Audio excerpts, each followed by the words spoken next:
शुरू करते हैं जी। आज हमारा लेक्चर नंबर 2 होगा। डे 1 में हम लोगों ने फाइनेंस के बारे में पढ़ना शुरू किया था कि इंटरेस्ट रेट क्या होता है। हमने ये डिस्कस किया था कि इंटरेस्ट बेसिकली हम वो कंपनसेशन पे करते हैं जो कि पैसे के मालिक को पे करनी होती है, क्योंकि उसके पैसे की वैल्यू में कमी हो गई है और जब उसके पैसे की वैल्यू में कमी हो रही थी बेसिकली हम उसे इस्तेमाल कर रहे थे। फिर हमने ये बात की कि उसमें कुछ अपॉर्चुनिटी फॉरगॉन का कॉन्सेप्ट भी होता है। तो बेसिकली कैश के ऊपर कुछ प्रीमियम देना होता है जो कि मालिक का बनता है और वो हम लोग उसको इंटरेस्ट की फॉर्म में कंसिडर करते हैं। अब ये जो इंटरेस्ट होता है ये परसेंटेज इंटरेस्ट होता है और एनुअल इंटरेस्ट होता है। एक साल के टाइम पीरियड के साथ हमने इसको सेट कर लिया। फिर हमने ये बात की कि ये दो तरह से हो सकता है। एक तो ये है कि एक से ज्यादा सालों के अंदर अगर तो इंटरेस्ट जो एक साल का अक्रू हो रहा है वो मालिक को मिल जाए या ना मिले तो फिर भी उसके ऊपर अगले साल का इंटरेस्ट ना लगे, तो वो हमारा सिंपल इंटरेस्ट होता है, जिसमें के जो अगले सालों का इंटरेस्ट है वो सिर्फ प्रिंसिपल अमाउंट के ऊपर अप्लाई होता है। लेकिन जो कंपाउंड इंटरेस्ट होता है उसमें जितना भी साल के शुरू में पेएबल था, चाहे वो इंटरेस्ट था या प्रिंसिपल, उसके ऊपर दोबारा से इंटरेस्ट लग जाता है, यानी कि इंटरेस्ट के ऊपर भी इंटरेस्ट लगता चला जाता है। तो इसे हम कंपाउंड इंटरेस्ट कहते हैं। सिंपल इंटरेस्ट और कंपाउंड इंटरेस्ट जो है इन दोनों के फॉर्मूले में थोड़ा सा फर्क है, वो हमने जिक्र किया था। लेकिन जो सबसे इंपॉर्टेंट चीज है वो ये है कि हम हमेशा इस चीज को मेंटेन करते हैं कि रेट और टाइम ये दोनों चीजें एनुअल होनी चाहिए, इनमें टाइम पीरियड का क्लैश नहीं होना चाहिए। सिंपल इंटरेस्ट और कंपाउंड इंटरेस्ट को आपस में कंपेयर करके हमने कुछ ऑब्जर्वेशंस निकाली थी।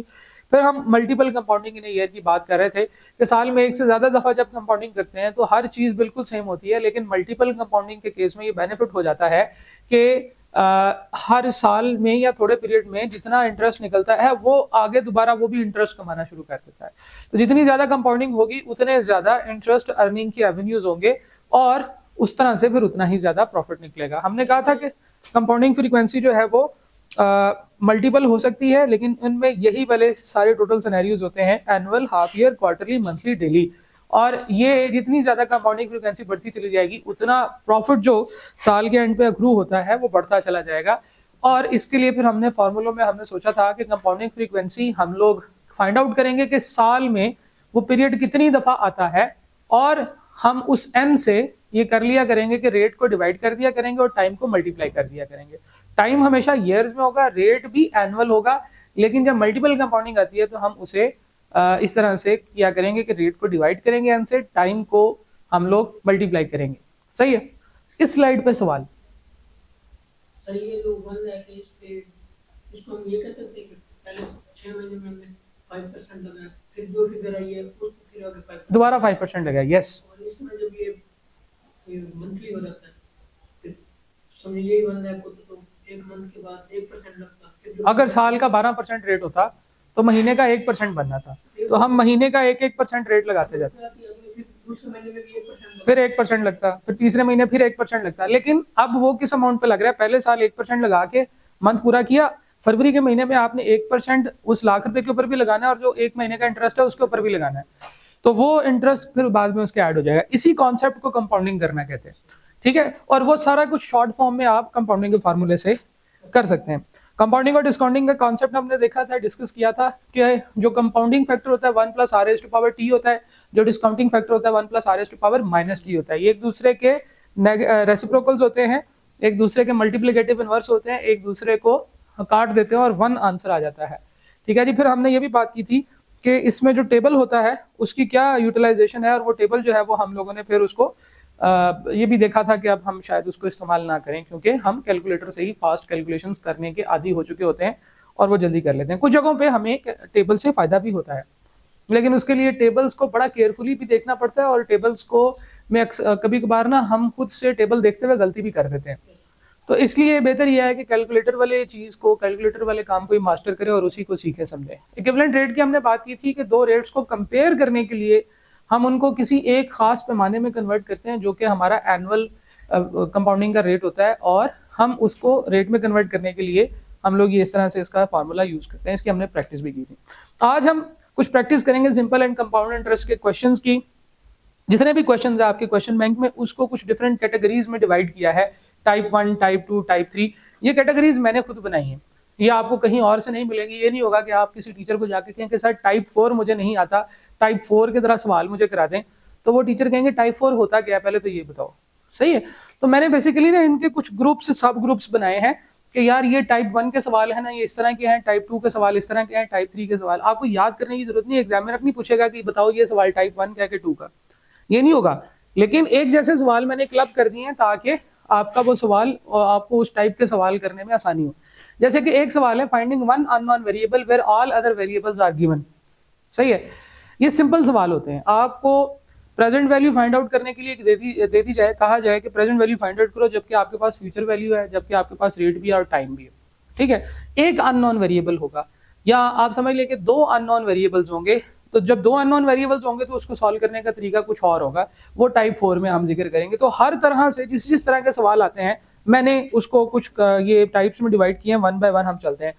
टाइप 1 के जो क्वेश्चन हैं वो तो हमने कल भी कुछ किए थे। ठीक है, कि यार ये चलो फ्यूचर वैल्यू बता दो, प्रेजेंट वैल्यू बता दो, रेट बता दो, टाइम बता दो, व्हाटएवर। ठीक है, वो जो भी चीज फाइंड आउट करनी है वो कर सकते हैं हम, अगर उस तरह के जो सवाल होंगे वो इजी होंगे। सिंपल इंटरेस्ट हो, कंपाउंड इंटरेस्ट हो, वो सवाल तो हम नहीं करेंगे। हम टाइप 2 से स्टार्ट करेंगे। टाइप 2 कहता है, इसमें इस तरह के सवाल होते हैं कि मनी इतने गुना जो है वो बढ़ गई है, पैसे इतने गुना बढ़ गए हैं, present value future value given होती है इन टर्म्स ऑफ अनदर और इन टर्म्स ऑफ एक्स। सवाल देखिए जरा, how long will it take for a sum of money to double itself in 10% simple interest. अच्छा, नॉर्मली हमें चार चीजें चाहिए होती हैं, present value, future value, rate और टाइम। इनमें से तीन चीजें दी गई हो तो हम बाकी फाइंड आउट कर सकते हैं। लेकिन यहाँ पे जरा गौर से देखें तो उसने कहा जी टाइम बताएं, sum of money to double itself 10% simple interest, rate है जी 10%, और ये सिंपल इंटरेस्ट का क्वेश्चन है। अब प्रॉब्लम ये है कि दो चीजें अननोन है, ना प्रेजेंट वैल्यू दी गई है ना फ्यूचर वैल्यू दी गई है। कोई एक इनमें से होती तो हम तो इसको लिटा देते सवाल को, लेकिन अब हम नहीं कर सकते क्योंकि अभी हमें कोई भी एक चीज नहीं दी गई है। अब इंटरेस्टिंगली जब यहाँ पे वो कहे कि पैसे इतने गुना बढ़ गए हैं या हमारे पैसे इतने हो गए हैं, तो हमें इसमें कुछ अज्यूम करना पड़ेगा कि एक वैल्यू जो है वो एक्स है। ठीक है जी, हम फ्यूचर प्रेजेंट वैल्यू को एक्स अज्यूम करेंगे, लेट्स सपोज। तो फ्यूचर वैल्यू जो है वो क्या हो जाएगी, उसने कहा जी डबल हो जाएंगे। अब जो डबल हो जाएंगे वो 2x होता है, एक्स स्क्वायर नहीं होता। ठीक है, कुछ लोग इसको एक्स स्क्वायर कर लेते हैं, एक्स स्क्वायर से वो दुगना नहीं होता। दुगना वो तब होगा जब दो दफा वो चीज जमा की जाएगी, डबल हो जाएगी। डबल मीन्स जितने हैं उतने में उतने पैसे जमा करना। 100 रुपए को डबल करें तो 200 रुपए बनते हैं, ना कि 10,000 रुपए। 100 रुपए को डबल करें तो 200 रुपए बनते हैं। तो आप इस तरह से इसको ज़हन में लेकर आ सकते हैं कि दैट इज 2x। अब सिंपल इंटरेस्ट का क्वेश्चन है, हम एक ऐसा फार्मूला लेकर आएंगे जिसमें ये चारों वेरिएबल्स इस्तेमाल होते हैं, और वो है हमारे पास फ्यूचर वैल्यू का formula S is equal to P into 1 plus R raise to power T। S की जगह पे हम लिखेंगे 2x, P की जगह पे लिखेंगे x, 1 प्लस रेट 0.1 है, और टाइम हमने फाइंड आउट करना था, पावर में था। ठीक है जी, अब x x से कट जाएगा, तो आप जो मर्जी लिखे, x तो कटने ही वाला है। ठीक है जी, अब आपके पास 2 is equal to 1.1 raise to power T आ गया है। अब आपने ये सॉल्व करना है। ठीक है जी, इसको सॉल्व करने के लिए अगर आपके पास कैलकुलेटर्स ना होते तो आपके पास लॉगरिथम के रूल्स होते हैं। तो पावर अननोन हो तो हम दोनों तरफ लॉग लेते हैं, लॉग लेने से T नीचे आ जाता है और फिर दोनों का लॉग जो है वो हम लोग उसको सॉल्व कर लेते हैं। ठीक है जी, पहले हम इसको ऐसे सॉल्व कर लेते हैं। हम इस तरफ लॉग लेंगे log 2 और इस तरफ लेंगे log 1.1, और T जो पावर में होता है वो इस तरफ आ जाता है, और इसका मतलब यह है कि T will be equal to log 2 divided by log 1.1, log 2 divided by log 1.1। सही है जी, तो T आ जाएगा। लेकिन ये हमने करना ही नहीं है, हमने इसको कैलकुलेटर के वो जो इक्वेशन सॉल्व करने वाला जो तरीकाकार है उसके थ्रू करना है। हमने इक्वेशन में x की जगह पे x लिखना है और t की जगह पे x लिखना है, और उसके बाद इक्वल टू के बटन को क्लिक करेंगे तो वो हमारे पास इसका आंसर आ जाएगा। ठीक है जी, जिन लोगों को आता है वो जरा मुझे करके बताएं क्या आता है आंसर।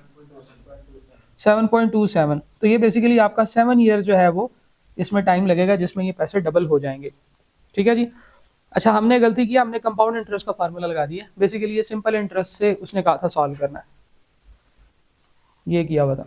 चले, सिंपल इंटरेस्ट होता फिर तो बहुत ही आसान था ना, लेकिन हमने कंपाउंड इंटरेस्ट से भी कर लिया। अगर कंपाउंड इंटरेस्ट से कहेगा तो फिर कंपाउंड इंटरेस्ट का फार्मूला लगा लेंगे, हमारे पास इसका आंसर आ रहा है 7.27। अगर लेट्स सपोज वो कहता है सिंपल इंटरेस्ट से, जैसे कि अभी इसने कहा हुआ, तो हम कहेंगे S is equal to P into 1 plus R T।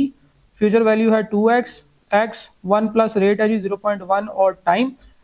यहाँ से आपके पास क्या हो जाएगा, x तो कट जाएगा, यहाँ पे देखिएगा 2 is equal to 1 plus 0.1 t रह गया, 1 इधर जाके माइनस हो जाएगा, तो 1 इज इक्वल टू 0.1 t रह जाएगा, और t जो है 1/0.1 बोले तो 10 ईयर्स।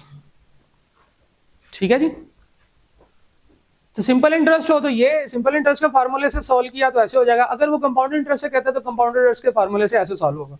अननोन वेरिएबल अगर पावर में हो तो हम लोग उसको इक्वेशन से सॉल्व कर लेते हैं या लॉग से सॉल्व कर लेते हैं। लॉग से सॉल्व करना भी बता दिया मैंने, कर दिया, और एक दफा हमने इसको कैलकुलेटर से भी कर लिया। अगर किसी को कैलकुलेटर से नहीं करना आता, कल मेरा ख्याल है आप में से किसी ने पूछा था, तो मैं इंशाल्लाह आज ग्रुप्स में वो वीडियोस की जो है ना वो लिस्ट शेयर कर दूंगा। वो 15-16 वीडियोस हैं जो मैंने बनाई थी बड़ी देर पहले, और आज तक वही चलती आ रही है। मैंने नहीं देखा किसी और ने उसके ऊपर इतना डिटेल से वीडियोस बनाई हो, तो वो अभी तक वही चल रही हैं। तो वो उसमें यही था कि कैलकुलेटर से किस तरह से जो है ना हम ये सॉल्व कर सकते हैं अननोन वेरिएबल्स। ठीक है, तो ये हमारा एक सवाल हो गया, how long will it take for a sum of money to double itself at 10% simple interest. Yes, compound में क्योंकि ज्यादा स्पीड बढ़ जाती है ना आपकी। कंपाउंड जो है वो उसमें आपका जो एक साल का कमाया हुआ इंटरेस्ट है वो भी अगले साल कमाना शुरू कर देता है। ठीक है, सिंपल इंटरेस्ट में वो प्रिंसिपल ही बस कमा रहा होता है। प्रेजेंट वैल्यू, नेक्स्ट क्वेश्चन की तरफ जाते हैं, of A certain amount is x. एक चीज है उसकी प्रेजेंट वैल्यू एक्स है। अच्छा, रेट ऑफ इंटरेस्ट 13%, 5 साल के बाद what will be the total amount in terms of x, x की टर्म्स में बताएं। ठीक है जी, अब एक्स की जगह पे कुछ भी हो सकता है, 1000, 2000, 5000, 1 लाख, व्हाटएवर अमाउंट जो है ये रिप्रेजेंट का, एक्स जो है ये रिप्रेजेंट कर रहा है अननोन वैल्यूज को, अननोन अमाउंट्स को। ठीक है जी, तो यहां पे उसने ये कहा है कि प्रेजेंट वैल्यू तो एक्स है, प्रेजेंट वैल्यू एक्स है, फ्यूचर वैल्यू आपने बतानी है, जबकि रेट है 13%, टाइम है 5 ईयर्स। अगला सवाल ये है कि ये सिंपल इंटरेस्ट का सवाल है कि कंपाउंड इंटरेस्ट का। 5 चीजें आपने हमेशा सवाल में से निकालनी है, सिंपल इंटरेस्ट है या कंपाउंड इंटरेस्ट। क्या यहाँ पे कहीं पे कंपाउंड का वर्ड लिखा हुआ है? जी नहीं, तो ये सिंपल इंटरेस्ट का सवाल है। कंपाउंड इंटरेस्ट की बहुत सारी हम लोगों ने चीजें देखी थी, उसकी बहुत सारी निशानियां देखी थी। तो एक निशानी जो थी उसमें से ये थी कि इसमें कंपाउंडेड का वर्ड होगा या कुछ और होगा। तो जब कुछ भी नहीं लिखा हुआ तो फिर हम समझेंगे कि ये हमारा कंपाउंड इंटरेस्ट का सवाल है ही नहीं, ये सिंपल इंटरेस्ट का सवाल है। अब देखें जरा, बिल्कुल उसी तरीके से सिंपल इंटरेस्ट का फार्मूला लगेगा। मैंने पेन का कलर चेंज किया है ताकि आप लोगों को दोनों क्वेश्चन के अंदर जो डिफरेंस है वो समझ आ जाए।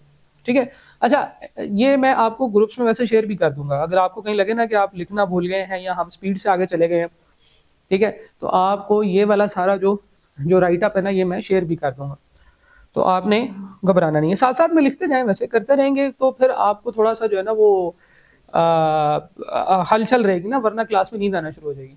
ठीक है, लेकिन आप लोग इसको परेशान नहीं होना, आपको ये साथ में मिल जाएगा। फ्यूचर वैल्यू के बारे में वो कह रहा है, वो हमें नहीं पता क्या है। प्रेजेंट वैल्यू एक्स है, 1 प्लस रेट है जी 0.13 और टाइम है 5 ईयर्स।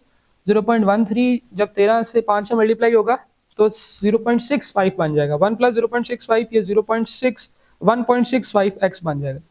ठीक है जी, मैं अंदर बता दूं, एक्स इज 1.65, तो जो हमारी फ्यूचर वैल्यू है दैट इज 1.65 एक्स। अब आंसर जो है वो इन टर्म्स ऑफ एक्स आया है, ठीक है, क्योंकि उसने प्रेजेंट वैल्यू एक्स कही थी।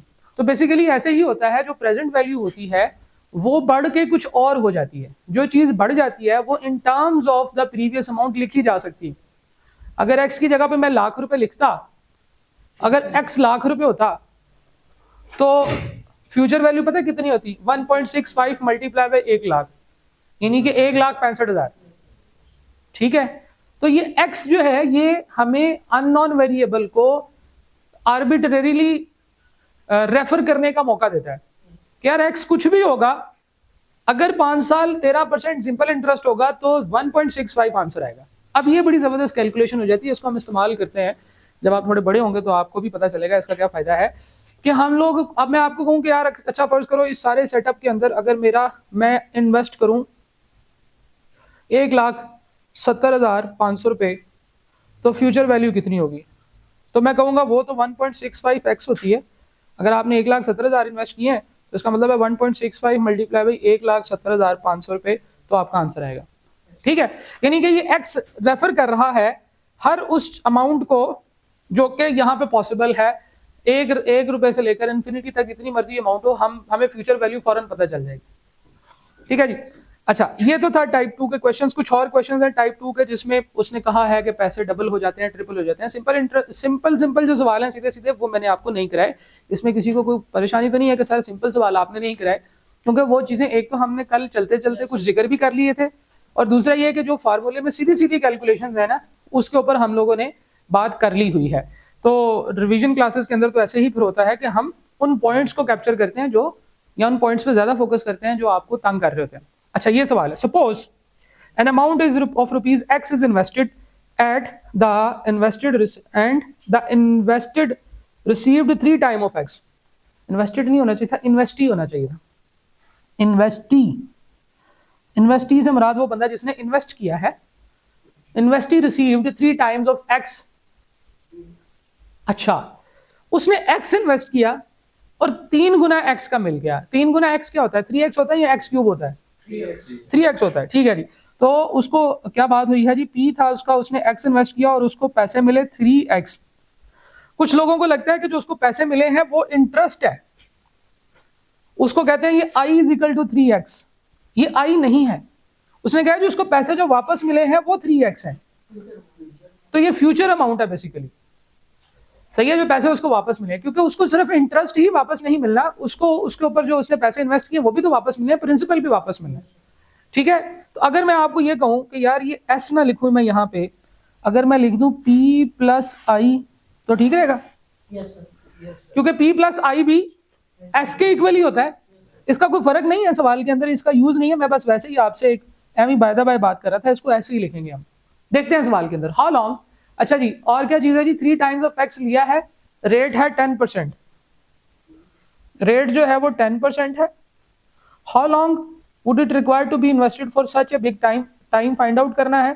सिंपल इंटरेस्ट का क्वेश्चन है, सिंपल है, 3 गुना हो जाएगा कितनी देर में। तो हम कहेंगे जनाब S is equal to P into 1 plus फिर रेट और टाइम आपस में मल्टीप्लाई होंगे। सिंपल इंटरेस्ट का सवाल है, 3x x 1 प्लस रेट है जी आपका 0.1 टाइम अननोन। x x से कट जाएगा, 1 उधर जाके माइनस हो जाएगा, 2 रह जाएगा, 2 0.1 से डिवाइड होगा, टाइम इधर रह जाएगा। तो ये बोले तो 20 साल बनता है। t is equal to 20 years. ठीक है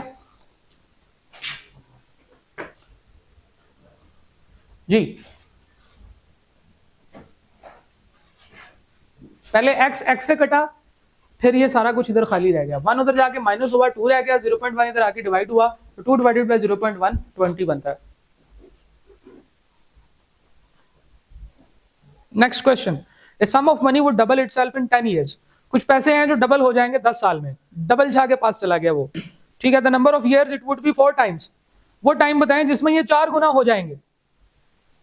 अच्छा, अब ये डबल मल्टीपल सिनेरियोज वाला क्वेश्चन है कि पहले हम कुछ चीजें इस तरह से फाइंड आउट करेंगे कि हमें पता चल जाए कि रेट और टाइम वगैरह क्या है, फिर हम उसी रेट पे बढ़ाते चले जाएंगे, तो ये 4 गुना कितनी देर में होंगे ये पता करना पड़ेगा। A sum of money would double itself in 10 years. हमें ये पता चला है कि हमारे पास प्रेजेंट वैल्यू अगर x और तो फ्यूचर वैल्यू 2x बन जाती है, टाइम जो है वो 10 इयर्स है, रेट हमें नहीं पता। तो पहली स्टेटमेंट से हम रेट निकाल लेंगे। जब हम ये काम कर लेंगे तो फिर हम कहेंगे कि हमारे पास प्रेजेंट वैल्यू अगर x हो और फ्यूचर वैल्यू 4x लेना चाहें और रेट हमारा वो हो जो हम पिछले सिनेरियो में निकाल चुके हैं, तो टाइम बताएं कितना होगा। तो बेसिकली ये काम को करने के दो स्टेप्स हैं इस सवाल को। इसमें उसने कहा है, जरा गौर से देखिएगा, छोटा पैकेट बड़ा धमाका, छोटा सा सवाल है लेकिन इसमें कैलकुलेशन ज्यादा करनी पड़ेगी। Sum of money would double itself in 10 years. कुछ पैसे हैं वो डबल हो जाएंगे 10 सालों में। जो डबल होने से मुराद ये है कि x जो है वो 2x हो जाएगा। अमाउंट बताई होती तो हम अमाउंट की जगह पे, वो कहते हैं ना 100 रुपया डबल हो जाएगा 10 सालों में, तो हम t की जगह पे 100 लिख दे, s की जगह पे 200 लिख देते। लेकिन अब उसने अमाउंट नहीं बताई तो हम x लिखेंगे और x लिखेंगे। The number of year it would be 4 times is. अब हमें वो 4 गुना करने में कितना टाइम लगेगा?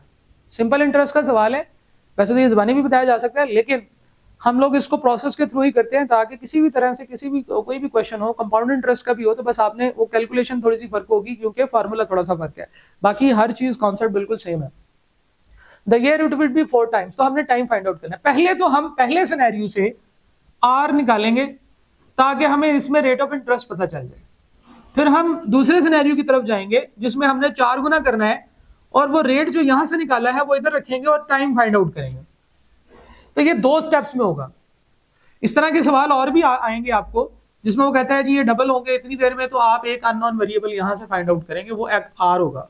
और क्योंकि सेम प्रॉब्लम सेट की बात हो रही है, सेम सिनेरियो की बात हो रही है, तो हम जब इधर आएंगे तो इधर हमें वो रेट जो है वो यहाँ पे यूज करना होगा और टाइम जो है वो हम फाइंड आउट करेंगे। ठीक है जी। तो स्टेप 1 रेट निकालें जरा, पी, एस, आर और टी। तो हमारे पास फ्यूचर वैल्यू है S is equal to P into 1 plus R T, simple interest का सवाल है ये। फ्यूचर वैल्यू है 2x, प्रिंसिपल वैल्यू है x, 1 प्लस रेट है जी हमारा, हमने फाइंड आउट करना है, और टाइम जो है वो 10 ईयर्स है। x से कटेगा और 1 उधर जाके माइनस हो जाएगा, तो 1 इज इक्वल टू 10r बन जाएगा। ठीक है जी। और r हो जाएगा 1/10, बोले तो 10%। 1/10 10% होता है। अब ये r अगले प्रॉब्लम के लिए हमारे पास नॉन वेरिएबल हो जाएगा, क्योंकि वो सेम सिनेरियो की बात कर रहा है। अगर वो 2 अलग अलग सिचुएशंस की बात करता तो हम कहते हैं यार इस आर का अगली सिचुएशन से कोई ताल्लुक नहीं है, लेकिन अब वो उसी सिनेरियो में कह रहा है यार अगर सारा कुछ सेम चलता रहे तो फिर वो 4 गुना कब होगा। तो हम अब टाइम की बात करने लगे हैं। हमारे पास है जी S is equal to P into 1 plus R T, future value है 4x, प्रेजेंट वैल्यू है x, और रेट है 10%, और टाइम हम लोगों ने फाइंड आउट करना है। x से कट जाएगा, 1 उधर जाके माइनस होगा, 3 रह जाएगा, 3/0.1 will be equal to time which is 30 years.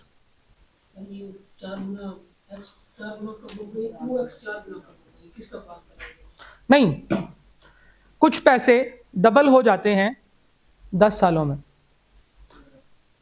The number of year it would be, it से क्या मुराद है, इट वो है जो ये है, ए सम, वही एक्स, हाँ, जो साल के शुरू में आपके पास। तो ये 4 गुना कब होंगे ये हमने बताना है। 10 सालों में डबल, तो 20 सालों में 4 गुना नहीं होंगे, डबल का डबल नहीं होगा।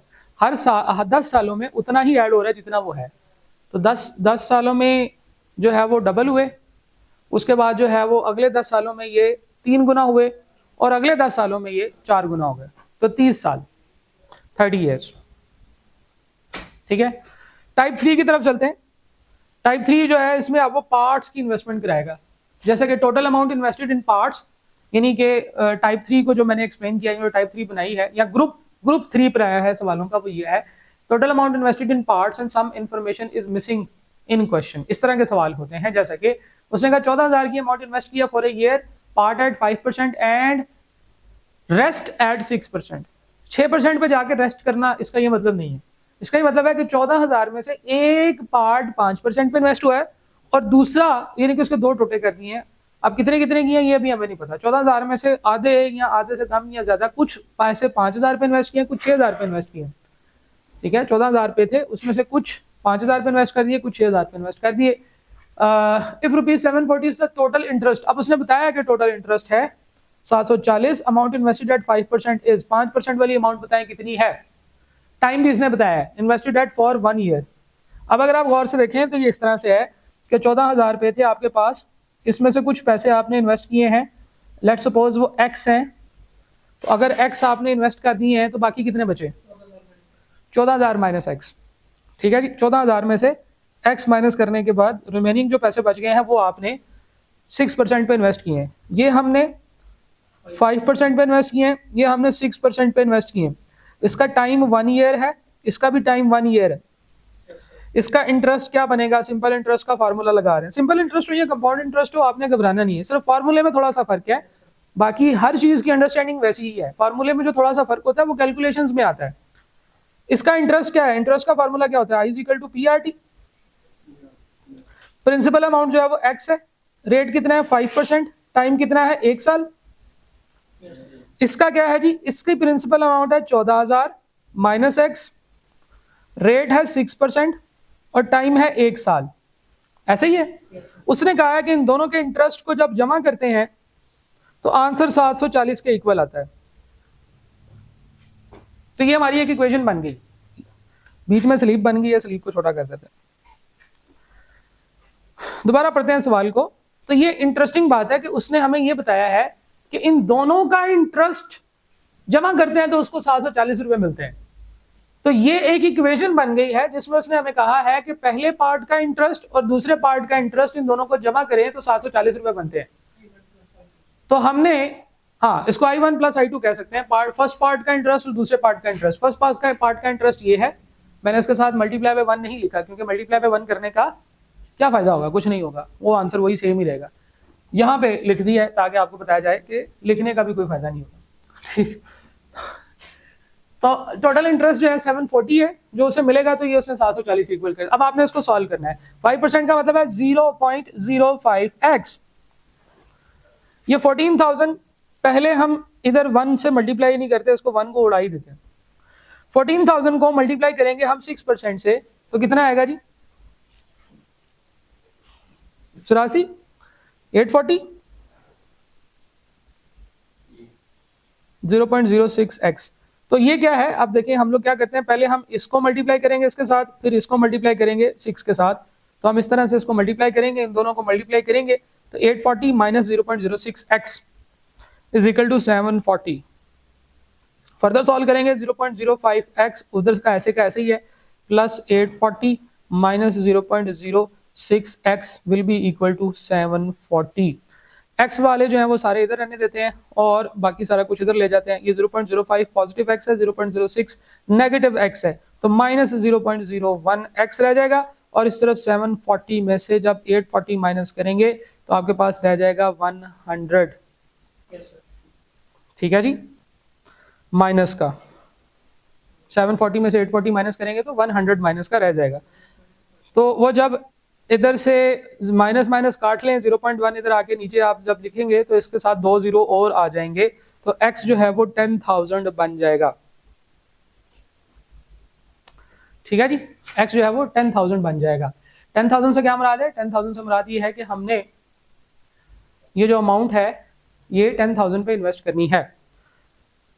ओके, जो x है वो हमारा 10,000 है। उसने यही सवाल पूछा था कि अमाउंट इन्वेस्टेड एट 5% इज, 5% पे जो अमाउंट इन्वेस्ट किया वो क्या थी? x ही थी ना, तो वो हमारी 10,000 है। अगर वो आपसे पूछ लेता है कि अमाउंट इन्वेस्टेड एट 6% तो बताएं वो कितनी है, तो आप क्या बताते? 6% वाली कैसे आएगी? तो 14,000 माइनस 10,000 करके आएगी, 4,000 में। अगर वो आपसे ये पूछ लेता कि बताएं जो अमाउंट 6% पे इन्वेस्ट की है इसके ऊपर कितना इंटरेस्ट बना है, तो वो भी हम यहां से निकाल सकते थे। हम लोग क्या करते? 4,000 का 6% लेते तो 240 रुपए का जो इंटरेस्ट है वो हमारे पास इससे आया है 6% वाले पार्ट से। ठीक है, वो ये भी तो पूछ सकता है, तो डिफरेंट चीजें पूछ सकता है जिसका अलग से फार्मूले हर एक के हैं। आप वही एक दो फार्मूले आप उसी को अप्लाई करते जाएंगे। ठीक है, ये सवाल। अगला सवाल देखते हैं। लेट सपोज यही सवाल हमारा कंपाउंड इंटरेस्ट से अगर आता है तो सिर्फ फार्मूले का फर्क होगा। ये रहा 1 plus I is equal to PRT। देखिएगा कंपाउंड इंटरेस्ट से करते हैं। हमारे पास 14,000 है, क्योंकि मेरा ख्याल है ये एक सवाल इसका कंपाउंड इंटरेस्ट का भी मैंने डाला हुआ है, लेकिन चलें। एक हमारे पास x है, एक y है। y नहीं, इसको 14,000 माइनस x कह सकते हैं, 14,000 माइनस x कह देते हैं। इंटरेस्ट है हमारे पास i is equal to P into 1 plus R raise to power T minus 1, ये फार्मूला होता है। ठीक है जी, टाइम जो है वो 1 है, इधर भी टाइम 1 ईयर है। इधर का रेट जो है वो कितने परसेंट है? 5%। इधर का रेट जो है वो है 6%। इसका इंटरेस्ट कैसे बनेगा? प्रिंसिपल है x, 1 प्लस रेट है 0.05 रेज़ टू पावर 1 माइनस 1, और इधर का इंटरेस्ट कैसे बनेगा? 14,000 माइनस x। यहाँ पे ब्रेक लगाएं। एक काम और करते हैं, टाइम 2 ईयर्स कर लेते हैं। टाइम 2 ईयर्स कर लेते हैं ताकि जो आप कराना चाह रहे हो ना वो हो जाए, क्योंकि सिंपल इंटरेस्ट हो या कंपाउंड इंटरेस्ट पहले साल का आंसर तो सेम ही आता है। तो पहले साल में वो 1 करेंगे तो वो सारा कुछ वैसे ही बन जाएगा। लेकिन इसको चलो 2 कर लेते हैं, प्रैक्टिस के लिए इसको 2 कर लेते हैं। ठीक है जी, हाँ, पावर 2 हो जाएगी ना, ताकि जो कैलकुलेशन वो करवाना चाह रहा है वो करवा लेते हैं, क्योंकि इससे नेक्स्ट स्टेप में ना एग्जैक्टली यही वाली स्टेटमेंट बन जानी है। इसलिए मैं कह रहा हूँ कि टाइम 2 कर लेते हैं, टाइम 2 ईयर्स कर लेते हैं।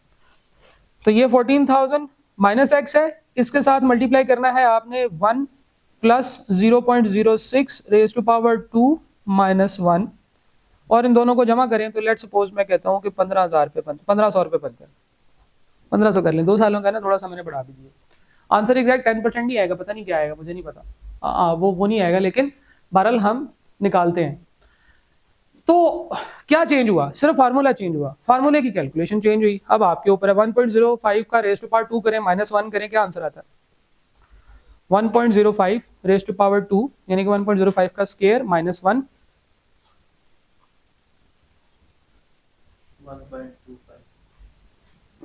1.25x। और इधर आपने मुझे ये अंदर वाला सिर्फ सॉल्व करके बताना है अभी, 14,000 माइनस एक्स के अलावा बाकी वाला 1.06 रेज टू पावर 2 माइनस 1।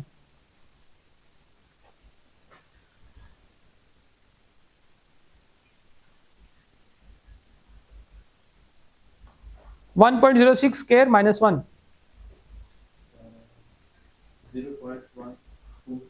नहीं 1.06 स्केयर माइनस 1, तो आपका इधर फिर 1.25 कैसे आया? 1.25 नहीं आएगा, ये 0.25 आएगा। इस पूरे फैक्टर को सॉल्व करना ना। कौन सा बताया? दूसरे वाला? ये वाला पहले बताओ। 1.05 का स्केयर माइनस 1 करके बताओ कितना आता। 1.05 स्केयर माइनस 1,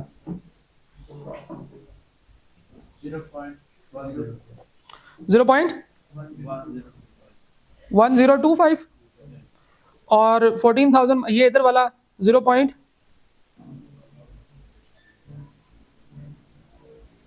1.06 स्केयर माइनस 1 करना, 0.123, 1236, 4 डिजिट तक लिख लेते हैं डेसिमल के बाद, और ये है 0.1025।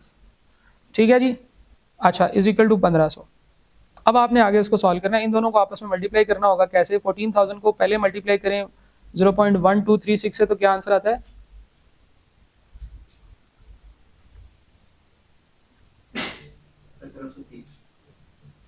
1730 माइनस 1730 माइनस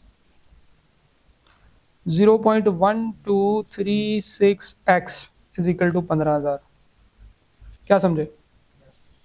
अब आगे करते हैं इसको।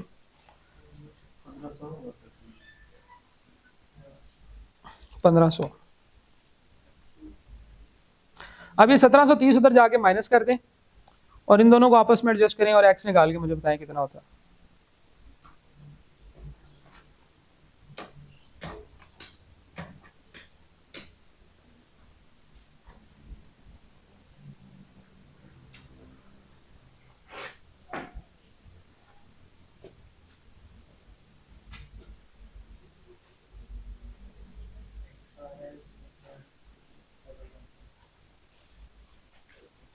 Zero point two double one तो नहीं आएगा, बड़ी फिगर आएगी। देखें जरा, सारों का यही आ रहा है। ये क्या चीज है? फाइनल एक्स का क्या आंसर आता है? फाइनल एक्स का आंसर निकाल देना मुझे, फाइनल एक्स का आंसर बताएं। वो तो 0.211 आता है, उसके बाद फिर इस तरफ 1500 है और 1730 है, इनको एडजस्ट करना है। 10,900 पूरा, बस ठीक है, 10,900। तो एक्स आपका 10,900 है, और दूसरा कंपोनेंट कितना है जो 5% पे इन्वेस्ट हुआ है, वो 10,900 है, और दूसरा जो कंपोनेंट है आपका वो क्या है, वो फिर 3,100 हो जाएगा। तो कंपाउंड इंटरेस्ट और सिंपल इंटरेस्ट के केस में क्या चीज फर्क है? फॉर्मूला फर्क है। फॉर्मूले के फर्क होने से क्या फर्क पड़ता है? सिर्फ कैलकुलेशंस में फर्क पड़ता है। ठीक है, बाकी कॉन्सेप्चुअली तो वही चीज है ना, सिंपल इंटरेस्ट हो या कंपाउंड इंटरेस्ट हो। ठीक है, चलो। किसी एक चीज का क्या मतलब? इनमें से किसी एक का? तो देखें, इंटरेस्ट का फार्मूला ये बना हुआ था, ये पहले का इंटरेस्ट था, ये दूसरे का इंटरेस्ट था। एक्स आपके पास आ गया, एक्स इसकी जगह पे यहाँ पे पुट करें, आपको पहले वाले का इंटरेस्ट मिल जाएगा। एक्स इस जगह पे पुट करें तो आपको दूसरे वाले का इंटरेस्ट, दोनों को जमा करेंगे तो 1500 आएगा।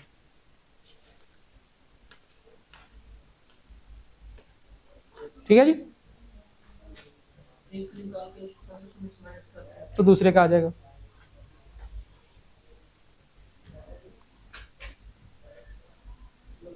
अगला सवाल करें। यस वो भाई कुछ हिसाब लगा रहे हैं। फॉर्मूले का फर्क है, बाकी और कॉन्सेप्ट बिल्कुल सेम है। फार्मूला कंपाउंड इंटरेस्ट में कुछ और लगेगा, सिंपल इंटरेस्ट में कुछ और लगेगा।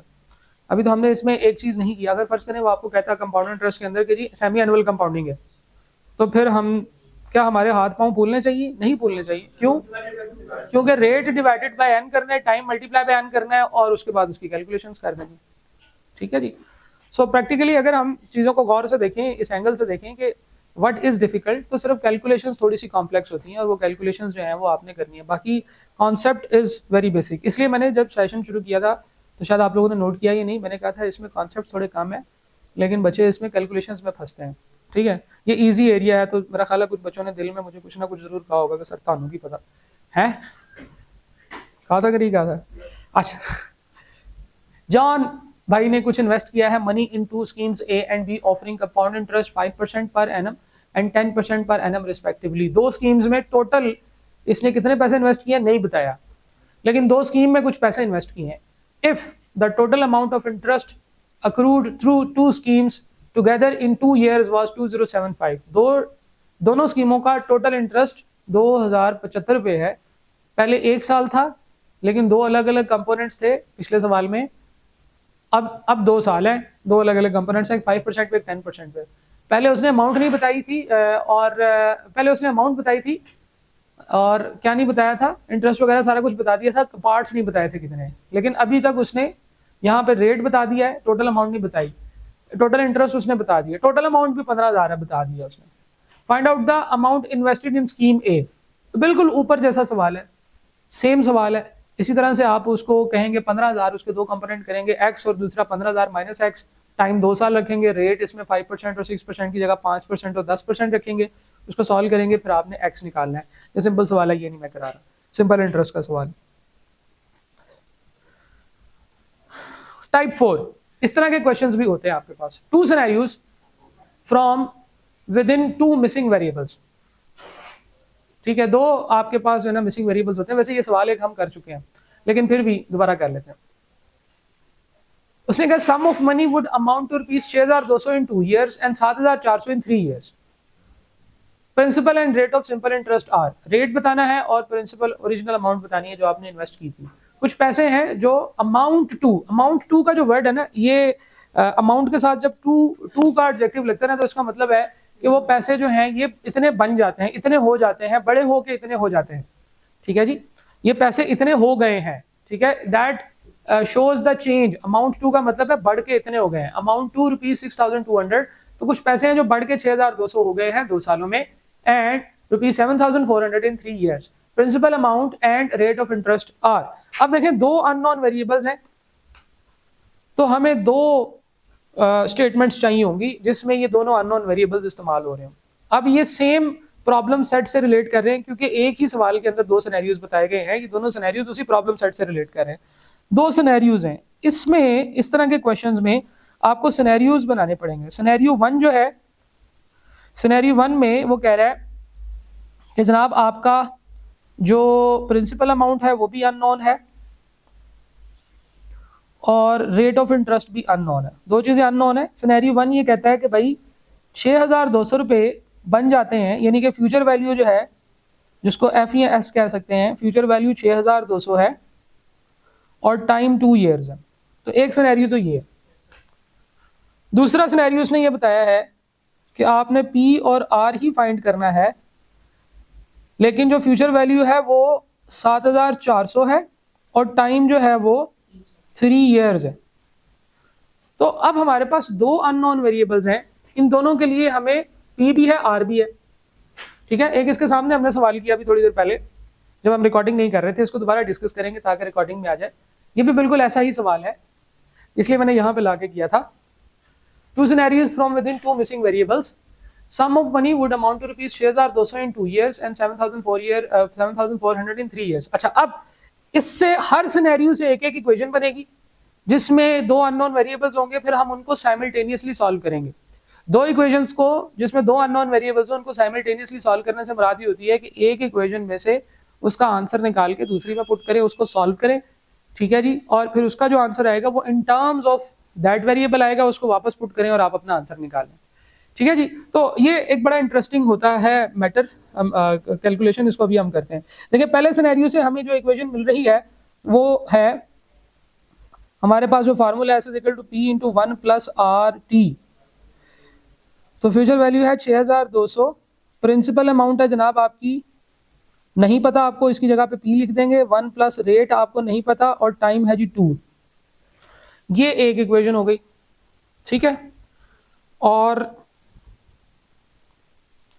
दूसरी इक्वेशन जो होगी, एक काम करते हैं, मैं जरा इसको मिटा के दोबारा लिखता हूं ताकि एक ही जगह पे हम इसे सॉल्व कंप्लीट कर लें। सिनेरियो 1 जो है वो ये है और सिनेरियो 2 ये है कि प्रिंसिपल नहीं पता, रेट नहीं पता, फ्यूचर वैल्यू जो है वो 7400 है और टाइम जो है वो 3 ईयर्स है। ये दूसरा सिनेरियो है। पहले सिनेरियो से जो इक्वेशन निकलती है S is equal to P into 1 plus R T के फार्मूले से वो निकलती है जनाब 6200 is equal to P into 1 plus rate हमें नहीं पता, टाइम 2 साल है। दूसरी इक्वेशन है 7400 is equal to P, rate हमें नहीं पता, टाइम 3 साल है। अगर हम इसे शॉर्ट करें तो ये बनता है 6200 is equal to 1 plus 2r, 6200 into 1 plus 2r, और ये बनता है जी 7400 is equal to P into 1 plus 3r। ये r क्यूब नहीं है, r टाइम है तो टाइम रेट से मल्टीप्लाई होता है तो 3r कर देंगे। इधर भी p आएगा, सॉरी इधर p आएगा, ठीक है। अब अगर हम इन इक्वेशंस में से किसी एक वेरिएबल को एक साइड पे करें और उसकी वैल्यू दूसरी में पुट करें तो हम उसका आंसर निकाल सकते हैं, क्योंकि ये दोनों इक्वेशंस एक ही सिनेरियो से हैं। एक सिनेरियो से दो इक्वेशंस होती हैं तो हमें 2 पॉइंट्स मिल जाते हैं और 2 पॉइंट्स हों तो हम पूरी लाइन बना सकते हैं, ये पता ना। ये हम पढ़ेंगे भी जब हम लोग थोड़ी सी जो है ना वो ग्राफिक वो कैलकुलेशन जो पढ़ेंगे कि अगर हमारे पास एक प्रॉब्लम सेट के अंदर से 2 पॉइंट्स हों तो हम पूरी की पूरी लाइन ड्रॉ कर सकते हैं उसके ऊपर, ठीक है ना। तो इसी तरह से जब यहाँ पे हमें 2 सिनेरियोज मिल जाएंगे तो हम दोनों अननोन वेरिएबल्स को यहाँ पे देख सकते हैं क्या है। इधर से हम p कॉमन करेंगे, p is equal to 6200 divided by 1 plus 2r, और इधर अगर हम p अलग करेंगे तो ये बनता है 7400 डिवाइडेड बाय 1 प्लस 3r। हम p वाली वैल्यू उधर पुट कर देंगे, अभी करने लगे। इधर से हम p वाली वैल्यू जो है ये उठा के इस इक्वेशन में पुट करेंगे, और या हम ऐसे भी कर सकते हैं। अभी देखें हम क्या कर रहे हैं, हम कहते हैं कि एक दो इक्वेशंस हैं जो एक ही सिनेरियो से हैं, तो इनकी लेफ्ट साइड अगर बराबर है तो राइट हैंड साइड भी बराबर होगी। इसको इस तरह से भी देख सकते हो, यही बात है। तो हम कहेंगे कि 6200 divided by 1 plus 2r is equal to 7400 divided by 1 plus 3r। अब यहां से निकल आएगा r, ये इधर जाके मल्टीप्लाई होगा, ये इधर जाके मल्टीप्लाई होगा, इसके बाद r निकालना है, करें, इधर ले आते हैं इसको। तो 1 plus 3r multiply by 6200 is equal to 1 plus 2r multiply by 7400, यही बनेगा। 1 प्लस 3r जो है इसके साथ मल्टीप्लाई होगा तो 6200 प्लस 18600 ठीक है जी, और इधर कितना बनेगा 7400 प्लस 7714 14800 r। अब यहां से आपने r निकालना है, ये इसको इधर ले जाते हैं, उसको इधर ले आते हैं, तो ये बनेगा जी 18600 r minus 14800 r is equal to 7400 minus 6200, ठीक है जी। कैलकुलेशंस में 18,600 और 14,800 कितना बनेगा जी डिफरेंस इसका, ये तो बनेगा 1200 और ये बनेगा जनाब 14 में 2 15 3800, और R जो है आपका 1200 तकसीम 3800 हो जाएगा। तो रेट कितना आया जी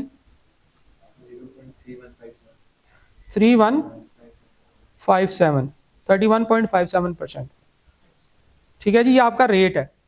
अब आपको रेट मिल गया है, इसमें से किसी भी एक इक्वेशन में वो पुट करिए आप अपना रेट, तो आपके पास जो है वो टाइम आ जाएगा। कहीं पे हमने कुछ गलती तो नहीं की, क्योंकि फार्मूला आंसर तो इसका सीधा सीधा आना चाहिए।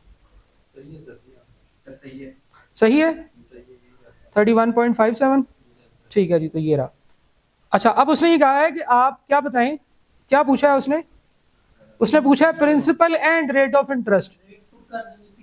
हाँ, तो ये इसमें से किसी भी एक इक्वेशन में, दो इक्वेशन है ना, एक ये इक्वेशन है, एक ये इक्वेशन है, इनमें से जो भी सिनेरियो आपको पसंद है, ठीक है, उधर आप आर का क्वेश्चन जो है वो पुट करेंगे, आर का जो है वो वैल्यू पुट करेंगे, तो आपके पास पी आ जाएगा। ठीक है जी, 3800 आ गया। हाँ जी, इसको क्या हुआ? इंटरेस्ट वाले, हाँ, इंटरेस्ट के फार्मूले से भी हो जाता है, इंटरेस्ट के फार्मूले से भी हो जाता है। सिंपल इंटरेस्ट में ये इंटरेस्ट के फार्मूले से, आई इक्वल टू पीआरटी के फार्मूले से भी हो जाएगा, एक, क्योंकि हर साल का इंटरेस्ट सेम होता है। लेकिन कंपाउंड इंटरेस्ट में दो ये नहीं होगा, इसलिए फिर मैंने वो कराया है जो सिंपल में भी चल जाए, कंपाउंड में भी चल जाए, जो कैलकुलेशन। ठीक है जी। Next question, a certain amount is invested for T years. ना अमाउंट बताई ना टाइम बताया। It amounts to rupees 400 at 10% simple interest per annum, but when invested at 4% interest per annum, it amounts to rupees 200। कितनी देर में? Time भी नहीं बताया, rate भी नहीं बताया। लेकिन ये बात है कि भाई ये जो अमाउंट है और ये जो पैसे हैं, सॉरी, अमाउंट और टाइम, ये दो अननोन है। अब पिछले सवाल में क्या था? पिछले सवाल में रेट और अमाउंट अननोन थी, अब टाइम और अमाउंट अननोन है। इसी तरीके से कैलकुलेशन होगी, ऐसे ही करनी है, ये अब आप लोगों ने करनी है। अच्छा, एक और इंटरेस्टिंग बात सुने, देखें, जब आप इस जगह पे पहुंच जाते हैं ना, जब आप इस स्टेप पे पहुंच गए थे इस सवाल में, तो आइडियली आपको ये आगे सारे स्टेप सॉल्व करने की जरूरत नहीं है। ये आप कैलकुलेटर पे डालें और आर की जगह पे एक्स लिखें, उसे कहें एक्स सॉल्व करके दो, तो वो आपको सॉल्व करके दे देगा। ठीक है, पेपर जो है एग्जाम, क्योंकि आपका कंप्यूटर बेस्ड है, आपको एक आंसर शीट मिलेगी, वो रफ वर्क शीट होती है, उसके ऊपर आप अपना रफ वर्क कर सकते हैं, लेकिन वो एक ही होती है, और सुना एक्स्ट्रा भी नहीं देते। ठीक है, एक्स्ट्रा नहीं होती। ठीक है, तो वो उसी के अंदर आपने सवाल करने हैं, तो इसलिए ज्यादा स्टेप्स जो है ना वो कैलकुलेटर पे करना सीखें। ऐसा हो सकता है कि ये इसमें आप सिर्फ इतना सा अपना कैलकुलेटर पे पेपर पे करें और उसके बाद यहां से ऑनवर्ड आप कैलकुलेटर पे कर लें। ठीक है, ऐसा करना चाहिए आपको। ठीक है, स्टेप सॉल्व करने की जरूरत नहीं है, क्योंकि आपने स्टेप्स नहीं दिखाने। वो वापसी पे आते हुए आपसे शीट वापस ले लेते हैं, लेकिन वो आपके पेपर की चेकिंग में इस्तेमाल नहीं करते। वो ऐसा नहीं करते कि अच्छा चेक करते हैं बच्चे ने कैसे सॉल्व किया है, ऐसा नहीं करते। आपने अगर आंसर ठीक निकाला हुआ है, आपको उसके मार्क्स मिल जाएंगे, चाहे आपने उसके ऊपर कुछ भी नहीं लिखा हुआ। लेकिन आपको सारे स्टेप्स करने की जरूरत नहीं है, छोटा छोटा लिखना है। उसके ऊपर आपने कोशिश करनी है कि आपने आखिरी जो शीट है ना उसकी, ये 4 फेस होंगे ना उसके, तो आपने आखिरी फेस के ऊपर कुछ नहीं लिखना। आपके पास 3 फेस ही हैं, आपने ये सोच के काम करना है उसके ऊपर। एक ही शीट होती है ना, फ्रंट बैक, तो पिछली साइड से नहीं लिख सकते, दोनों साइड पे लिख सकते हैं। पूरी शीट नहीं होती, 4 पेजेस नहीं होते, 4 शीट, दो शीट। हाँ, तो बस ठीक है, आप समझेंगे आपने आधी बचा के आनी है। ठीक है, इस तरह से आपने कैलकुलेशन करनी। अच्छा जी, type number 5, step by step questions. वो क्वेश्चंस जिसमें कुछ स्टेप्स आपको परफॉर्म करने होंगे। ठीक है, ये नहीं कि एक कैलकुलेशन होगी फिर उसके बाद उस कैलकुलेशन के आंसर की बेसिस के ऊपर अगली कैलकुलेशन होगी।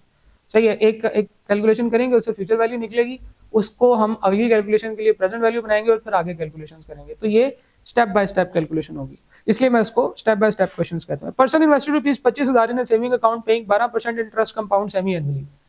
ले जनाब, 25,000 में इन्वेस्ट किए हैं, इंटरेस्ट रेट 12% है, कंपाउंडिंग सेमी एनुअली है। आगे क्या होगा? After 3 years he withdraws 20,000 from the account. उसमें से 20,000 निकाल लिए and invested it in a certificate of deposit paying 12% interest compound monthly, leaving the remainder in the saving account। यानी कि 25,000 पे इन्वेस्ट किए थे, उसमें से पैसे निकाल लिए और बाकी उसके अंदर ही रहने दिए।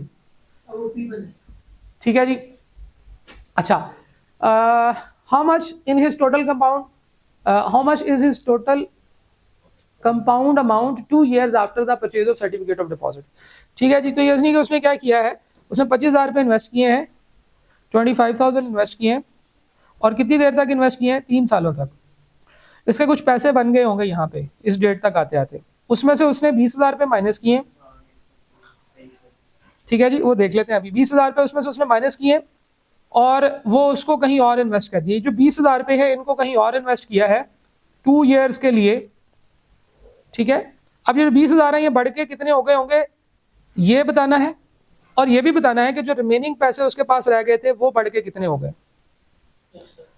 ठीक है जी, तो ये तीन चीजें हैं ना। सबसे पहले हम 3 स्टेप्स में इसकी कैलकुलेशन करेंगे। पहला स्टेप ये है कि 25,000 3 सालों में कितने हो जाते हैं, फिर उसमें से 20,000 निकाल के वो उसने कहीं और इन्वेस्ट कर दिए और रिमेनिंग जो पैसे उसके अंदर पड़े हुए थे वो पैसे जहां पे थे वहीं पे रहेंगे, उसके ऊपर भी मजीद 2 साल का इंटरेस्ट लगेगा। वो निकाल के जेब में नहीं डाले, खर्च नहीं किए। तो यहाँ पे जो गलती बच्चे करते थे वो ये करते हैं कि वो सिर्फ इस 20,000 रुपये के ऊपर फ्यूचर वैल्यू निकाल लेते हैं, हालांकि जो रिमेनिंग उस अकाउंट में जिसमें पहले थे वहीं पे जो पड़े रह गए हैं वो भी तो करने। ठीक है जी, तो आपका जो रेट है इसके ऊपर 12% है और कंपाउंडिंग सेमी एनुअली है तो एन कितना होगा जी 2, टाइम 3 ईयर्स, प्रिंसिपल वैल्यू ये आपका ये फॉर्मूला हो गया। अच्छा जी, ये जो 20,000 रुपये हैं ये 2 सालों के लिए इन्वेस्ट होंगे, रेट इसका कितना है जी 12% और कंपाउंडिंग कितनी है मंथली। ये जो पैसे इसमें रह जाएंगे ये कितनी देर तक इन्वेस्ट रहेंगे 2 सालों तक, क्योंकि ये उसी के अंदर पड़े हुए हैं। और रेट इसका कितना है वही जो पहले था वो भी 12% था, उसकी कंपाउंडिंग थी वो कितनी थी सेमी एनुअल कंपाउंडिंग थी। यानी कि वो जो 25,000 में से 20,000 निकाले बाकी जो रह गए हैं वो तो उसी रेट पे चलते रहेंगे। तो उसने कहा है, पूछा है how much is his total compound amount 2 years after the total amount, दोनों की करके बतानी। तो इसमें हमारी 3 कैलकुलेशन होंगी। 25,000 की फ्यूचर वैल्यू 3 साल के ऊपर, रेट ऑफ इंटरेस्ट 12% और सेमी एनुअल कंपाउंडिंग के साथ बताएं कितनी होगी, आपने बतानी। सॉल्व करें। हमारे पास है जी future value is equal to P 25,000 into 1 plus rate है हमारा कितना 0.12, टाइम है raise to power time 3 years divided by 2 multiply by 2, 35,463 35,463। 20,000 इसमें से चले गए, कितने रह गए 15,463। ठीक है जी, तो दूसरी कैलकुलेशन करेंगे। ये आपकी पहली कैलकुलेशन है। दूसरी कैलकुलेशन ये है कि आप 20,000 रुपए के ऊपर जो रह गए हैं जो निकाल लिए हैं उसके ऊपर 12% कंपाउंड मंथली के ऊपर 2 सालों तक इन्वेस्ट करके रखेंगे, तो आपकी फ्यूचर वैल्यू कितनी बनेगी 25,394। ये किधर लिखूंगा यहाँ पे 25,394। तीसरी कैलकुलेशन, जो आपके अकाउंट में पड़े रह गए थे, जो आपका सेविंग अकाउंट था उसमें कितने रह गए थे 15,463, इसके ऊपर रेट लगेगा 12% का, compounding semi annual, time 2 years and compounding भी 2 की, मल्टीप्लाई बाय 2 19522। तो ये 19522 आपकी ये वाली अमाउंट है जो कि ये बढ़ के हो जाएगा। अब इसमें सारी कैलकुलेशंस आपने की हैं, मुश्तरी होशियारबाश। ठीक है जी, कैलकुलेशन में गलती की सूरत में इदारा जिम्मेदार ना होगा। 25,394 जमा 19,522, इन दोनों को जमा करें तो क्या आंसर बनता है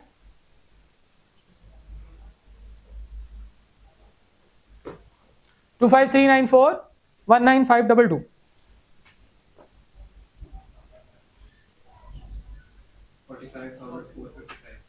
45,455।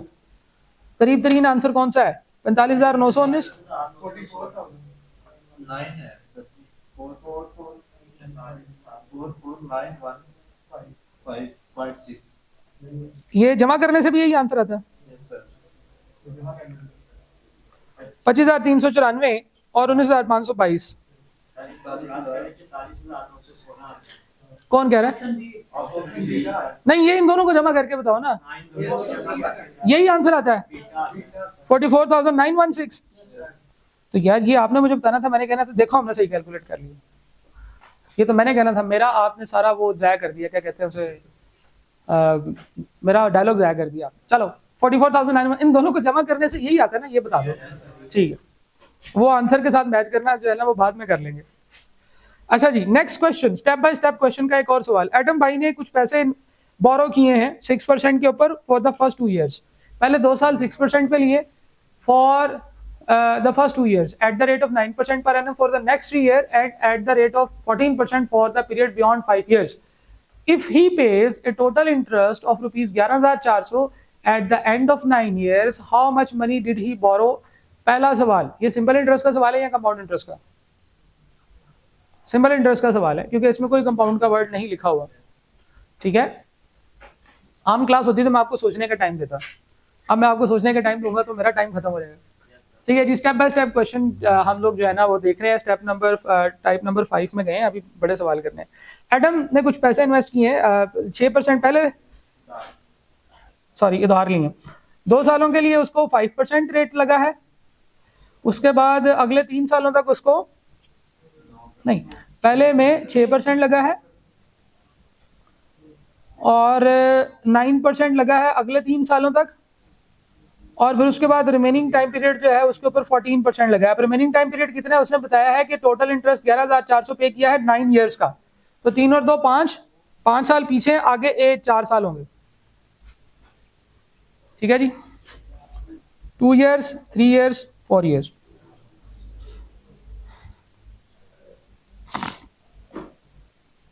Interest of 2 years, interest of 3 years, interest of 4 years, ये सारे जमा करें तो हमारे पास आंसर जो है वो कितना आता है, 11,400 आता है।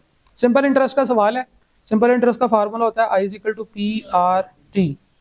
तो पहले 2 सालों का इंटरेस्ट कितना बनेगा जी, वो बनेगा मनी बोरो जो किया वो बताना है, तो x है, प्रिंसिपल हमारा x है, प्रिंसिपल अननोन है, तो x multiply by rate which is 0.06, time है 2 ईयर्स, ये हो गया इंटरेस्ट ऑफ 1। इंटरेस्ट ऑफ 2 कितना है, x मल्टीप्लाई बाय 0.09, टाइम है 3 ईयर्स, ये हमारा हो गया इंटरेस्ट 3 सालों का, अगले 3 सालों का। और ये है हमारा x multiply by 0.14 multiply by 4, तो ये हमारा 11,400 के इक्वल हो जाता है अगर हम इन तीनों को जमा करें। x कॉमन आ जाएगा, पहले इसको सॉल्व कर लेते हैं मजीद। 0.06 मल्टीप्लाई बाय 2 0.12x होता है, 0.9 मल्टीप्लाई बाई 3 0.27x होता है, 14 4 बार करें तो 64 बनता है, 0.64x। तो ये हमारे पास बनते हैं, ठीक है 56, 0.56 x। अब इन सारों को जमा करें तो कितना x बन जाएगा, x का आंसर क्या आएगा, पूरा 12,000, ना ज्यादा ना कम, बबल गम। ठीक है जी,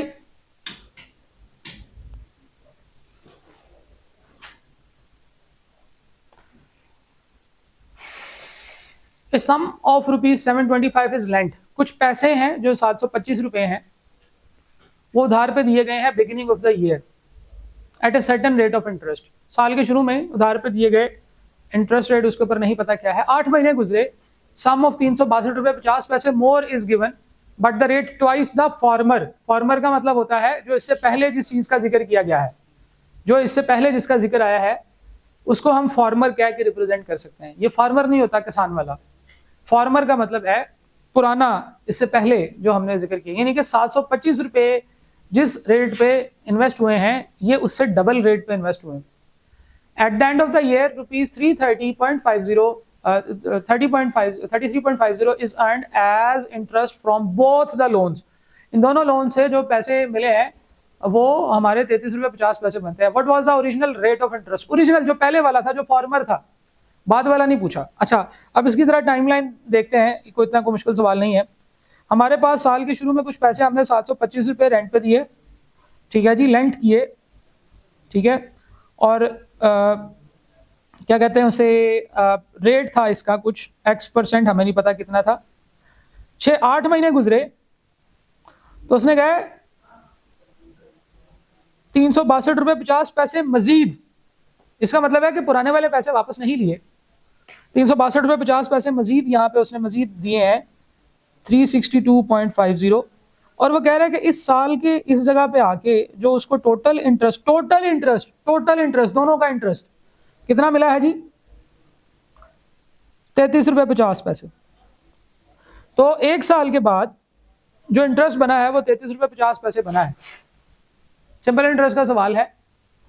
725 रुपये साल के शुरू में इन्वेस्ट किए, साल गुजरा, 725 वापस तो नहीं लिए, तो 725 रुपए के ऊपर 1 साल का इंटरेस्ट होगा।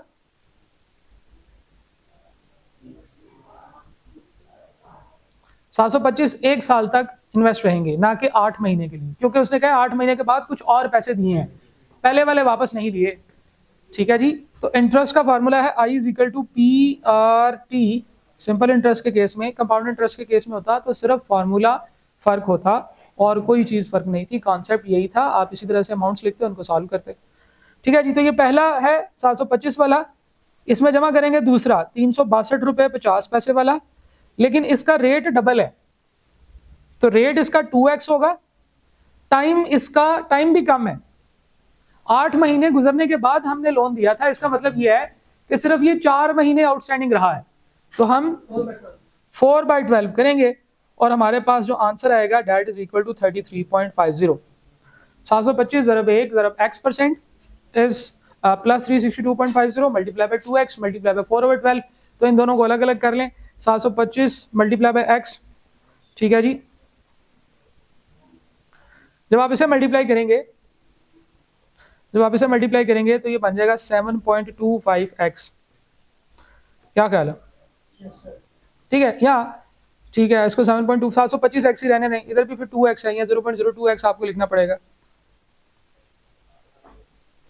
ठीक है जी। यहाँ इसको x को ऐसे रहने दें, 725x प्लस 362 को 4/12 इसके साथ करें, जरा इस साइड को सॉल्व करें।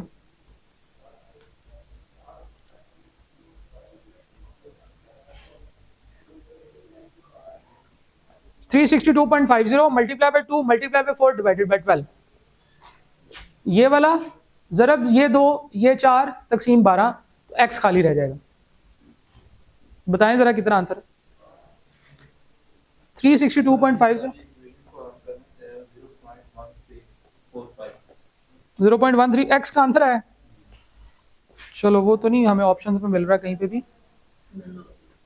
तो मेरा ख्याल है इसको जरा सॉल्व करें। हो सकता है आपने कहीं पे कुछ, आपने 2 और x के दरमियान में मल्टीप्लाई लगाया, 2x लिख दिया आपने, दूसरा आपने 4/12 जो है वो इसके साथ मल्टीप्लाई कर रहे हैं कि वैसे तो खैर प्लस का साइन लगा होगा, तो ये तो इक्वेशन सीधी हो जाएगी। मैं इसको जरा करें, 362.50 multiply by 2 multiply bye 4 divided by 12 करें जरा।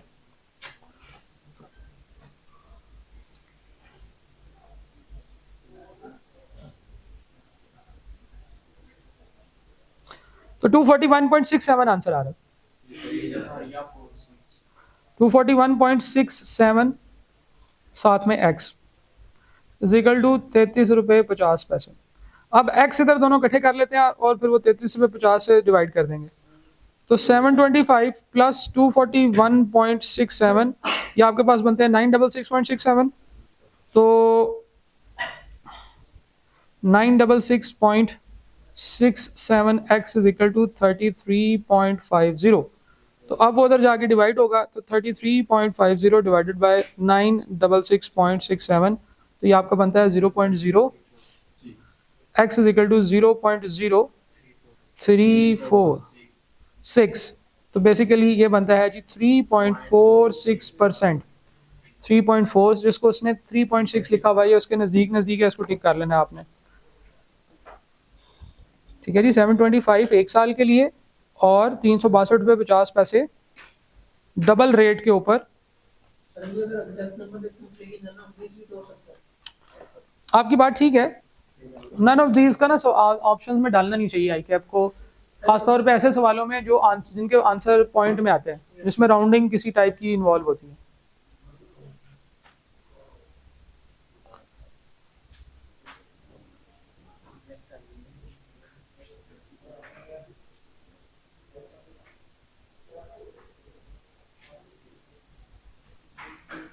क्या ख्याल है?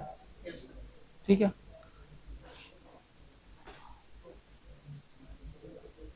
नेक्स्ट क्वेश्चन, टाइप 6 कंपैरिजन या लॉजिक के सवाल होते हैं। अच्छा, ये इंटरेस्टिंग सवाल है, ये इसके ऊपर हमने वैसे कल बात भी की थी। Asim Ali bot a bond for ₹200,000 5 years ago। 2 lakh रुपए का 5 साल पहले, आज से 5 साल पहले एक जो है ना बॉन्ड परचेज किया था। Bond is something that can be sold.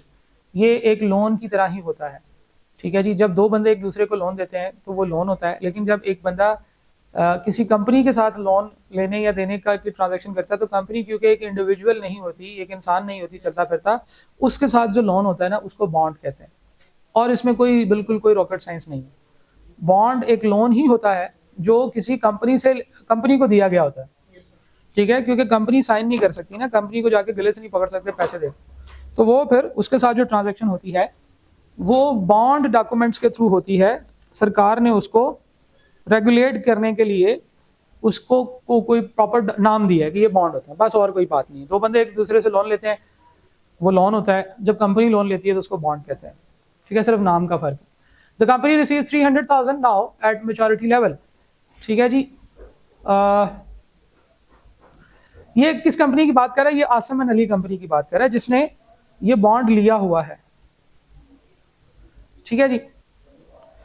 Interest rate is 8% whether the company is in profit और नॉट। अच्छा, पहले तो ये देख लें कौन सी कंपनी का जिक्र हो रहा है। आसिम अली एंड कंपनी ने एक लोन बॉन्ड एक बॉन्ड परचेज किया। किससे परचेज किया होगा? किसी कंपनी से। तो ये एक कंपनी ने दूसरी कंपनी से लोन लिया है, ठीक है जी। लेट्स सपोज वो कंपनी थी गरीबकंपनी.com। गरीब कंपनी, उसने लोन लेना था, आसिम एंड अली ने वो बॉन्ड परचेज किया हुआ। अच्छा, गरीबकंपनी.com जो है ना, इसको जब पैसों की जरूरत होगी ना तो ये क्या करेगी? लोगों से उधार लेगी, लोन लेगी। गरीब कंपनी जो है ये जब लोन लेना चाहती है तो इसको एक डॉक्यूमेंट पे साइन करके देना पड़ेगा जिसे बॉन्ड कहते हैं। तो बेसिकली गरीब कंपनी ने वो बॉन्ड सेल किया है, हमारी लैंग्वेज में उसको कहते हैं बॉन्ड सेल करना, सही है, कि बॉन्ड जो है वो सेल किया है। बॉन्ड एक डॉक्यूमेंट होता है जिसके ऊपर एक खास किस्म का लोन होता है उस अमाउंट के ऊपर कि जी मैं आपको फॉर एग्जांपल लोन दूंगा तो आपसे कागज पे लिखवा लूंगा। अगर कंपनी लोन लेगी तो जिस कागज पे वो साइन करेगी उसे बॉन्ड कहते हैं, ठीक हो गया। अच्छा, बॉन्ड चला गया। अब इन्होंने बॉन्ड परचेज किया है, जो दूसरी कंपनी है ना, ये आसिम एंड अली, ये अमीर लोग होंगे, इन्होंने बॉन्ड परचेज किया है। बॉट ए बॉन्ड का मतलब होता है कि इन्होंने गरीब कंपनी को 2 लाख रुपए दिए और उनसे बॉन्ड डॉक्यूमेंट परचेज कर लिया। अब वो गरीब कंपनी इनको इंटरेस्ट देगी, ठीक है, जैसे लोन लेने वाला लोन देने वाले को इंटरेस्ट पे करता है। तो 2 साल पहले वो 2 लाख रुपए का मिला। अच्छा, इसमें पता क्या होता है? इसमें डिफरेंट टाइप की ट्रांजैक्शंस होती हैं। वैसे तो ये आप आगे चल के पढ़ेंगे जब आप मैनेजरियल फाइनेंशियल एनालिसिस पढ़ेंगे, जिसको बिजनेस इनसाइड एनालिसिस आप कहते हैं, कैप 7 का जो आपका पेपर है, तो उसमें आपको ये सारी चीज़ें डिटेल से सिखाई जाएंगी। मैं क्योंकि वो पेपर भी पढ़ाता हूँ तो इसलिए आपको थोड़ी सी बातें इसमें मैं अभी बता देता हूँ जो आपकी समझ के मुताबिक होंगी। नॉर्मली जब लोन होता है ना तो लोन के ऊपर ना हर साल इंटरेस्ट नहीं देते वो कहते हैं यार तुम ऐसे करो, अभी मुझे 2 लाख रुपए दे दो, मुझे 2 लाख रुपए चाहिए, 5 साल बाद मैं तुम्हें 3 लाख रुपए दे दूंगा, जैसे इसमें उन्होंने किया हुआ है। गरीब कंपनी ने कहा कि मुझसे 2 लाख रुपए देके 2 लाख रुपए का बॉन्ड ले लो, 5 साल के बाद इसको 3 लाख रुपए का तुम मेरे से मैं तुमसे वापस परचेज कर लूंगा, तो मैं मेच्योरिटी पे जब 5 साल पूरे होंगे तो तुम्हें मेच्योरिटी पे 3 लाख रुपए दूंगा। तो बेसिकली इसमें सीधा सीधा 100 लाख का यानी कि 100,000 का इंटरेस्ट है, सही है। अच्छा, मेच्योरिटी डेट होना चाहिए, मेच्योरिटी लेवल नहीं, मेच्योरिटी डेट के ऊपर ये 3 लाख रुपए का मिलेगा, यानी कि लाख रुपए का इसके ऊपर इंटरेस्ट होगा। और वो गरीब कंपनी जो है 5 साल के बाद 3 लाख रुपए उसको वापस करेगी, अपना कागज वापस लेगी, उसको फाड़ देगी, ठीक है, यानी कि अब लोन वापस हो गया ना तो कागज फाड़ देते हैं। अब यहाँ पे आसिम अली एंड कंपनी जो थी इसके पास 2 ऑप्शन थी। आसिम अली एंड कंपनी के पास एक ऑप्शन ये थी कि वो 2 लाख रुपए का जो है वो लोन डॉक्यूमेंट ले ले, बॉन्ड ले ले, जो 5 साल के बाद 3 लाख रुपए हो जाएंगे। ये एक ऑप्शन है। दूसरी ऑप्शन उसके पास ये थी कि वो उस तारीख पे मार्केट में 8% इंटरेस्ट के ऊपर इन्वेस्ट कर सकता था बैंक में 2 लाख रुपए को। 2 ऑप्शन है ना उसके पास, या तो गरीब कंपनी को दे दे या बैंक में जमा करा दे। गरीब कंपनी कहती 5 साल बाद लाख रुपए ले लेना ऊपर, और ये जो बैंक है वो कहता है कि 8% का इंटरेस्ट दूंगा। कौन सी कंपाउंडिंग है? इंटरेस्ट 8% है, ठीक है। लेकिन मैंने आपको कहा था कि बॉन्ड के सवालों में कंपाउंड इंटरेस्ट ही होता है। कहां पे कहा था?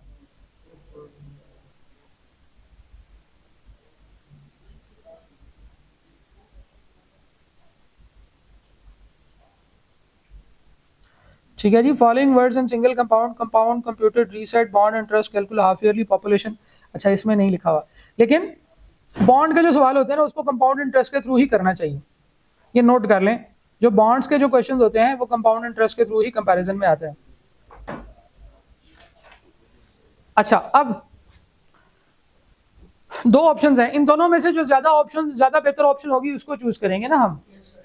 हम ये देख लेते हैं कि इस बंदे को अगर वो 8% के ऊपर 2 लाख रुपए इन्वेस्ट करता तो 5 सालों में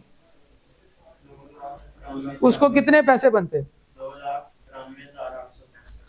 5 सालों के बाद वो 8 लाख रुपए 2,93,865 रुपए बनते। और ये जो इनने जो चूज किया है उसमें इसको 3 लाख रुपए मिल रहे हैं।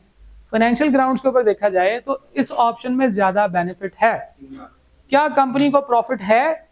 बिल्कुल कंपनी को प्रॉफिट है, क्योंकि उसने ये वाली ऑप्शन चूज की हुई। ठीक है, weather the company is in profit, हम कहेंगे यस, कंपनी को इसलिए प्रॉफिट है क्योंकि उसने जिस ऑप्शन को चूज किया है उस ऑप्शन से 5 साल के बाद 3 लाख रुपए बन जाते हैं।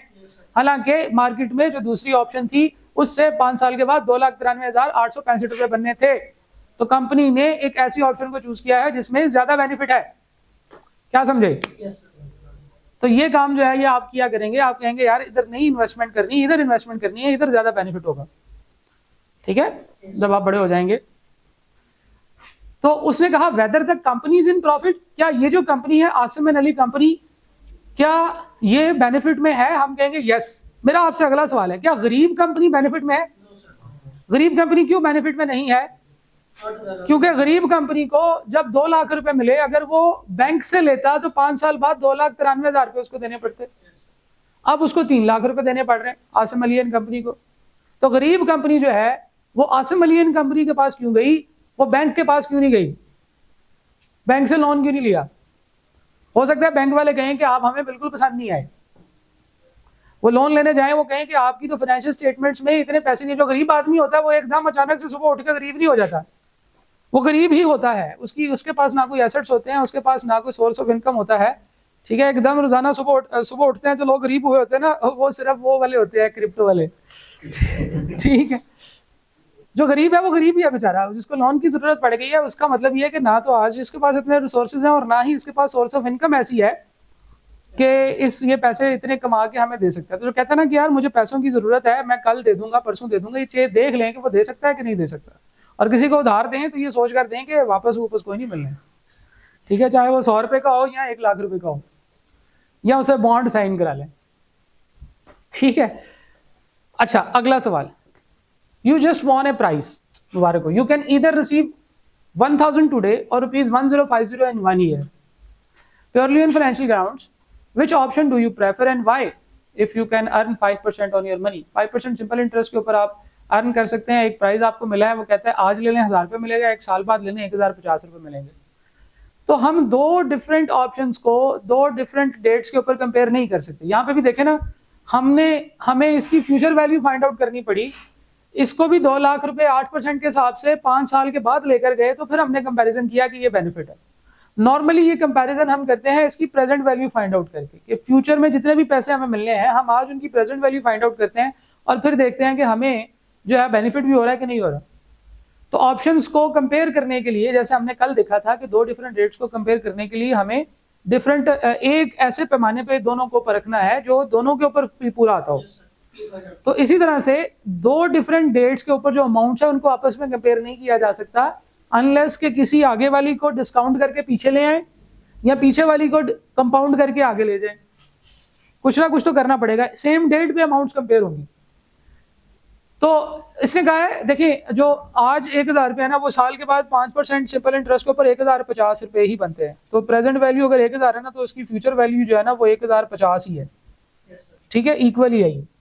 तो अब ऐसे सिनेरियो में वो कहता है कि बताएं आप कौन सी ऑप्शन को चूज करेंगे प्योरली और फाइनेंशियल ग्राउंड्स। 1,000 रुपये को चूज करेंगे क्योंकि इसकी फ्यूचर वैल्यू हायर है? जी नहीं, 1,000 रुपये की फ्यूचर वैल्यू तो 1,050 ही। ठीक है, हम इसे चूज नहीं करेंगे। 1,000 रुपये को चूज करेंगे बिकॉज आपको ये पहले मिलेंगे। तो हमने कहा कि फाइनेंस में ये मैटर नहीं करता कि चीज पहले मिल रही है कि बाद में, हम उसकी टोटल जो इक्विवेलेंट वैल्यू है उसको हाईएस्ट करने की कोशिश करेंगे। ठीक है, इसके बाद है जी 1,050 because it is more money. हमने कहा था कि मनी वैल्यू जो है, मनी की क्वांटिटी जो है वो हमारे लिए मैटर नहीं करती, पैसे तो पैसे ही होते हैं, उसकी वैल्यू पे डिपेंड करता है कि वो क्या चीज़ है और उसकी प्रेजेंट वैल्यू के साथ कंपेयर करेंगे, तो ये ऑप्शन भी ठीक नहीं है। तो अगर आपके पास एक ऐसी सिनेरियो आ जाए कि जिसमें प्रेजेंट वैल्यू और फ्यूचर वैल्यू एक दूसरे के इक्वल हों, तो हम कहेंगे कि on financial grounds we are not able to conclude कि हमें कौन सी ऑप्शन को चूज करना चाहिए, क्योंकि 1000 रुपया भी हमें उतना ही बेनिफिट दे रहा है जितना आज से 1 साल के बाद 1050 रुपये है। दोनों में से जो बड़ी होगी तभी हमें पता चलेगा कि इसका हमें बेनिफिट है और वो ही हम चूज करेंगे। क्या समझे? ठीक है, तो यहाँ पे हम इन क्वेश्चंस को यहाँ पे कंक्लूड करते हैं और क्योंकि टाइम खत्म हो गया है तो इंशाल्लाह अब नेक्स्ट जो है हम लोग कल यहीं से कंटिन्यू करेंगे। ये पूरा वीक हम लोगों ने फाइनेंस को ही करना है, 2 लेक्चर्स हमारे हो गए हैं, बाकियों में भी है, आप लोगों के भी जो 3 हो गए, 2 हो गए यार, रहते दिन है, तो बाकियों में भी जो है ना वो हम लोग यही करेंगे इंशाल्लाह। ठीक है जी, यहाँ से आगे कंटिन्यू करेंगे। Thank you.